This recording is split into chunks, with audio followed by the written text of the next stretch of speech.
بسم اللہ الرحمن الرحیم۔ تلخیص المفتاح، مسند الیہ کی تقدیم کی صورتوں میں ایک مقام ہمیں دیا گیا ہے جس کو حل کرنے کا حکم آیا ہے۔ عبارت میں لکھا ہے قیل وقد یقدم لأنہ دال علی العموم۔ ایک قول یہ کیا گیا ہے، کہا گیا ہے قد یقدم، مبتدا کو مقدم کیا جاتا ہے۔ کہاں مقدم کیا جاتا ہے، کیوں مقدم کیا جاتا ہے؟ کہتے ہیں اس لیے کہ لِأَنَّهُ دَالٌ عَلَى الْعُمُومِ، کہ یہ جو تقدیم ہے یہ عموم پر دلالت کرتی ہے، محل عموم کا تقاضا کرتا ہے، تقدیم عموم پر دلالت کرتی ہے، اس لیے مسند الیہ کو مقدم کر دیا جاتا ہے۔ ٹھیک ہو گئی بات؟ یہ بات کہتے ہیں جیسے نحو کل انسان لم یقم، کل انسان لم یقم، اس میں عموم ہے، یعنی اگر میں اس کا ترجمہ کروں تو ترجمہ یہ بنتا ہے کوئی انسان کھڑا نہیں۔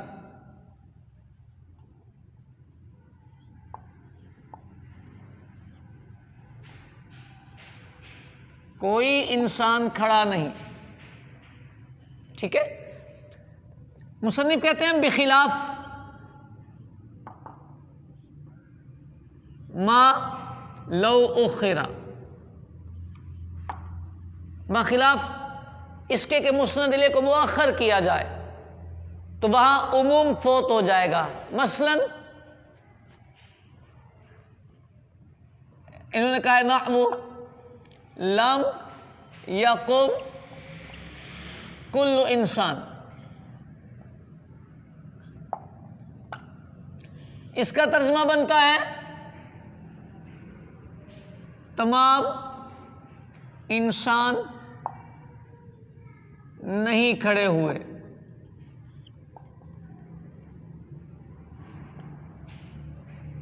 آپ اردو بولنے والے سمجھنے والے لوگ ہیں، اتنی بات تو سمجھتے ہیں، یہ جملہ ہے کوئی انسان نہیں کھڑا ہوا، یہاں ہے تمام انسان نہیں کھڑے ہوئے، یہاں عموم آیا ہے، نفی کا عموم ہوا ہے، سارے افراد کو شامل ہوا ہے، کوئی فرد بیٹھا ہوا نہیں ہے۔ لیکن اس طرف اگر آپ دیکھیں گے تو یہ جملہ ہم بولتے ہیں تو اس بولنے کا مطلب یہ ہوتا ہے سارے انسان نہیں کھڑے ہوئے، کچھ کھڑے ہوئے ہیں، کچھ بیٹھے ہیں۔ سمجھ آ رہی؟ تو یہ جو تقدیم ہوئی ہے مسند الیہ کی، اس نے عموم پیدا کیا ہے۔ ٹھیک ہو گئی بات؟ جو یہاں تقدیم نہ ہونے کی صورت میں عموم نہیں ہے، یعنی اگر کتابی زبان اور اصطلاحی زبان استعمال کریں گے تو اسے کہا جاتا ہے یہاں عموم سلب ہوا ہے۔ سلب سمجھتے ہیں؟ نفی کا عموم ہوا ہے، یہاں عموم آیا ہے اور یہاں سلب عموم ہوا ہے، یہاں عمومیت کو سلب کر لیا گیا ہے، عمومیت کی نفی ہوئی ہے، جو عام تھا وہ عام نہیں رہا، عمومیت سلب ہوئی ہے۔ ٹھیک ہو گئی بات؟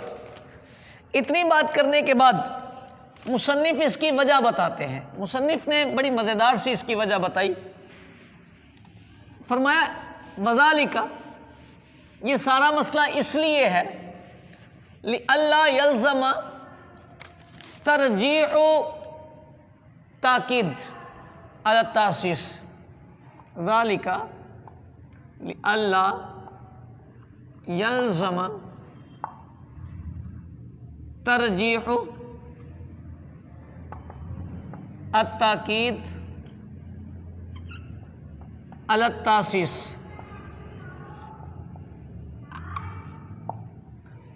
تاکہ تاکید کی ترجیح تاسیس پر لازم نہ آئے۔ یہ اس لیے ہے کہ تاکید کی ترجیح تاسیس پر لازم نہ آئے۔ یہ تاکید اور ترجیح کیا ہوتے ہیں، پھر مطلب کیا بنتا ہے عبارت کا، وہ عرض کرتا ہوں۔ تاکید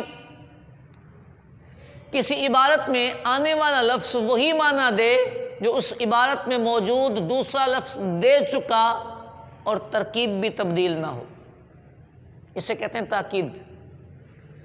کسی عبارت میں آنے والا لفظ وہ معنی دے جو دوسرا لفظ دے چکا اور ترکیب بھی وہی رہے، تو اسے کہتے ہیں تاکید۔ اور اگر آنے والا لفظ وہ معنی دے جو پچھلے الفاظ نے نہیں دیا، کوئی اضافہ کر دے، تو اس کو کہتے ہیں تاسیس۔ تاسیس اصل ہوتی ہے، تاکید اصل نہیں ہوتی۔ جہاں تاکید اور تاسیس دو چیزیں جمع ہوں تو تاسیس کو ترجیح ہوتی ہے، تاکید کو ترجیح نہیں دی جاتی۔ تاکید اصل نہیں ہوتی۔ ہر لفظ اپنا معنی دیتا ہے اور اس کو اپنا معنی دینا چاہیے، یہی اصل ہوتا ہے۔ لہذا کہا تاسیس راجح ہونی چاہیے، تاکید مرجوح ہونی چاہیے۔ اب یہاں کیا ہوا ہے؟ یہاں دیکھیں، عبارت ہے کل انسان لم یکن اور لم یکن کل انسان۔ ان کو ہم اگر واپس پیچھے لے کے جاتے ہیں، لفظ کل کے بغیر ہم ان کو استعمال کرتے ہیں تو جملہ نکلتا ہے انسان لم یکن۔ یہاں نکلے گا لم یکن انسان۔ ٹھیک ہو گئی، کل نہیں لگایا ہم نے۔ اب یہ کل آ کے تاکید کرے گا یا تاسیس کرے گا؟ تاسیس کرنی چاہیے کیونکہ تاسیس اصل ہے، مصنف نے اسی طرف اشارہ کیا تھا۔ انسان لم یقم، اس جملے کا مطلب کیا ہے؟ اس جملے کا مطلب ہے انسان کھڑا نہیں ہوا۔ کتابی زبان میں عرض کروں جو مصنف نے ذکر کیا ہے، مصنف کہتے ہیں یہ جو جملہ ہے یہ جملہ موجبہ ہے، قضیہ موجبہ۔ ٹھیک ہو گئی، یہ قضیہ موجبہ ہے۔ پھر محملہ ہے۔ محملہ وہ ہوتا ہے جس میں سور ذکر نہیں ہوتا، جس میں سور ذکر نہیں ہوتا وہ محملہ ہوتا ہے۔ یہ محملہ ہے، موجبہ بھی ہے، محملہ بھی ہے۔ پھر یہ لم آیا ہے، لم معمول کا جز بنا ہوا ہے۔ آپ کو پتہ ہے نفی جاءت بلم کی پوری ایک گردان ہوتی ہے، لم یضرب، تو لم جو ہے وہ یضرب کا جز بن جاتا ہے، اس کو ماضی کے معنی میں کر دیتا ہے، یہ الگ سے استعمال نہیں ہوتا، تو یہ حرف نفی جز بنا ہے، یہ معدولۃ المعمول۔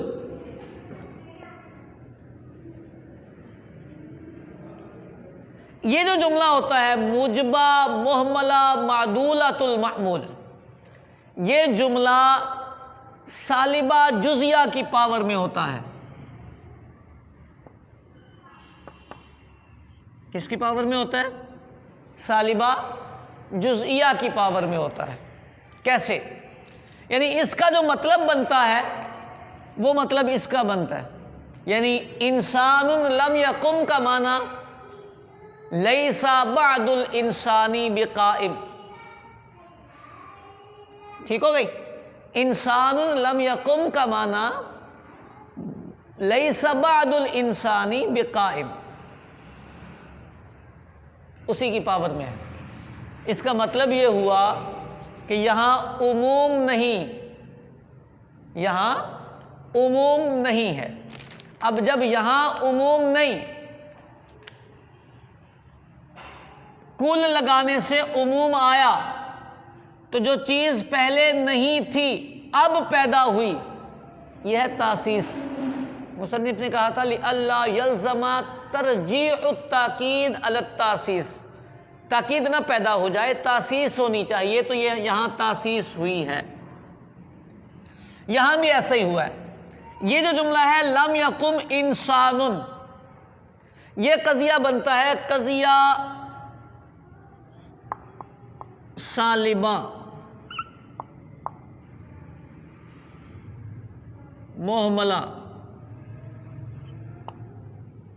قضیہ سالبہ محملہ۔ ٹھیک ہو گئی بات؟ اب جب یہ قضیہ سالبہ محملہ بنتا ہے، اس کی پاور ہوتی ہے سالبہ کلیہ، اس کی پاور ہوتی ہے سالبہ کلیہ۔ یعنی جب ہم یہ کہیں گے لم یقم انسان، تو اس کا معنی ہوگا لا شیء من الانسان بقائم، کوئی انسان کھڑا نہیں۔ لم یقم انسان، کوئی انسان کھڑا نہیں. سمجھ آ رہی؟ یہاں تھا عموم، لیکن جب یہ قضیہ کل کے ساتھ آیا، کل لگا کر بات کی، تو اس کا عموم ختم ہوا. اس کل نے آ کے اس کو خصوص دیا. سمجھ آ رہی ہے بات؟ تو یہاں کیا ہوا ہے؟ یہاں بھی تاسیس ہوئی ہے، کل نے اپنا معنی دیا ہے جو اصل جملے میں نہیں تھا، یہاں پر آیا ہے. یہاں عموم تھا، یہاں خصوص آیا ہے. مصنف رحمۃ اللہ تعالی علیہ نے اس کو ذکر کیا ہے. مصنف کہتے ہیں لأن الموجبۃ المہملہ المعدولۃ المحمول فی قوۃ السالبۃ الجزئیہ، یہ جو میں نے بات کی تھی، سالبہ جزئیہ المستلزمہ نفی الحکم عن الجملہ دون کل الافراد. سالبہ جزئیہ ہے نا، تو من جملہ افراد کی نفی کرے گا، تمام افراد کی نہیں کرے گا. یہاں بھی ایسا ہی ہوگا. ٹھیک ہو گئی بات؟ بس سالبۃ المہملہ فی قوۃ السالبۃ الکلیہ المقتدیہ للنفی عن کل فرد، ہر فرد کی نفی کرے گا. ٹھیک ہو گئی؟ پھر اس کی وجہ بھی بتائی ہے ساتھ، کہتے ہیں لورود موضوعها تحت النفی، کیونکہ یہ نکرہ ہے اور تحت النفی آیا ہے، تو نکرہ تحت النفی عموم کا فائدہ دیتا ہے، اسی لیے یہ سالبہ کلیہ کی پاور میں چلا گیا ہے. جہاں تک بات ایک سمجھائی مصنف نے. پھر آگے خود ہی کہتے ہیں فیہ نظر، اس تقریر میں تھوڑی سی نظر ہے، تھوڑا سوچنے کی بات ہے. یہ جو قیلہ کا لفظ میں نے وضاحت کی تھی، اسی لیے اس کو قیلہ کر کے قول کو پیش کیا. نظر کیا ہے؟ مصنف کہتے ہیں نظر یہ ہے، آپ یہ کہہ رہے ہیں کہ یہاں بھی تاسیس ہوئی ہے، یہاں بھی تاسیس ہوئی ہے، یعنی انسان لم یکم کا جو معنی تھا کل انسان لم یکم میں وہ معنی نہیں ہے، نیا معنی پیدا ہوا ہے. یہ جو انسان لم یکم تھا اس میں عموم نہیں تھا، اس میں عموم ہے. اس میں عموم تھا، اس میں عموم نہیں ہے، نیا معنی پیدا ہوا ہے کل کے ساتھ. کہتے ہیں آپ اپنی تاسیس کی تعریف سے بدل گئے ہیں، کیونکہ تاسیس کی تعریف میں قید یہ تھی کہ ترکیب نہ بدلے. یہاں ترکیب بدل چکی ہے، لہٰذا اس کو آپ تاسیس تو نہ بولیں، تاکید تو نہ بولیں کم از کم. یعنی تاکید کا تو احتمال ہی نہیں ہے یہاں پر، کیونکہ تاکید وہ ہوتی ہے کہ ایک لفظ جملے میں آنے والے دوسرے لفظ کا معنی دے اور ترکیب بھی نہ بدلے. اب یہاں ترکیب بدل چکی ہے. ہوا یہ ہے کہ کل انسان جب اس جملے میں تھا تو انسان مسند الیہ تھا، اس جملے میں ہے تو کل مسند الیہ ہے، ترکیب بدل گئی ہے. سیم یہاں بھی یہی کہانی ہوئی ہے. تو چونکہ ترکیب بدل گئی ہے اس لیے اس کو تاسیس ہی رہنا چاہیے، تاکید نہیں ہونا چاہیے. مصنف اس کو یوں بیان کرتے ہیں لأن النفی من الجملۃ فی الصورۃ الاولی، یہاں جو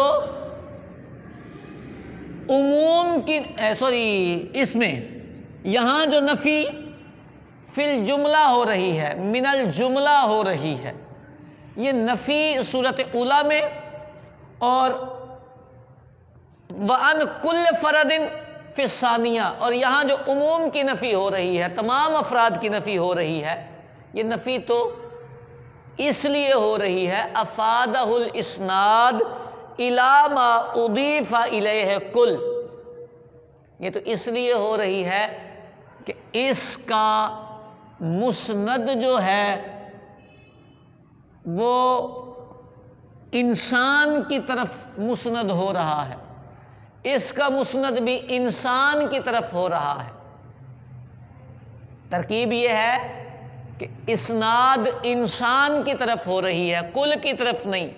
کہتے ہیں قد ازال بالاسناد الیہا، جبکہ یہاں پر کل کی طرف اسناد ہو گئی ہے، تو جب اسناد ہی کل کی طرف ہو گئی ہے، کل کے مضاف الیہ کی طرف اسناد نہیں ہو رہی، تو ترکیب بدل گئی۔ جب ترکیب بدل گئی تو فیکون تاسیسا لا تاکیدا، تاکید کی تعریف ہی صادق نہیں آ رہی، لہذا یہ تاسیس بنے گا۔ بات سمجھ آئی؟ پہلی نظر، ہاں جی، یہ تاکید کی تعریف نہیں صادق آ رہی، تاکید کی تعریف میں یہ قید تھی کہ جناب عالی ترکیب نہ بدلے، یہاں ترکیب بدل گئی، پہلے مسند الیہ انسان تھا، اب کل مسند الیہ ہے، انسان کل کا مضاف الیہ ہے۔ دوسری نظر مصنف کہتے ہیں وثانیہ اذا افادت النفی عن کل فرد فقد افادت النفی عن الجملہ۔ بھائی جان، یہ والا جو آپ نے کہا ہے کہ یہاں تبدیلی آئی ہے، پہلے عموم کی نفی تھی، پھر خصوص کی نفی ہوئی، تو یہ جو آپ نے فرق کرنے کی کوشش کی ہے، تو میری جان جب عموم کی نفی ہوتی ہے تو ضمناً خصوص کی بھی نفی ہوتی ہے، تو جب ضمن میں خصوص موجود ہے تو یہاں خصوص آئے گا، تو یہ تاسیس تو نہیں بنے گی، اس کو تو تاکید بولنا چاہیے، یہ تو تاکید ہونی چاہیے، تاسیس تو نہیں ہونی چاہیے۔ دوسری نظر یہ ہے، سمجھ آئیے بات؟ میں دوبارہ اس کو کرتا ہوں۔ جناب علی جب عموم کی نفی ہوئی ہے تو اس کے ضمن میں خصوص کی بھی نفی ہوئی ہے، جب خصوص کی نفی ہوئی ہے تو جملہ کل کے ساتھ آیا تو وہاں بھی خصوص کی نفی ہے، تو یہاں خصوص کی جب نفی ہے تو یہ تاکید بنے گی، معنی سیم ہوگا، اس کو تاسیس تو نہیں کہہ سکیں گے، آپ نے اس کو تاسیس کہہ دیا ہے۔ دو نظریں ہو گئی۔ تیسری نظر بھی مصنف نے بیان کی ہے۔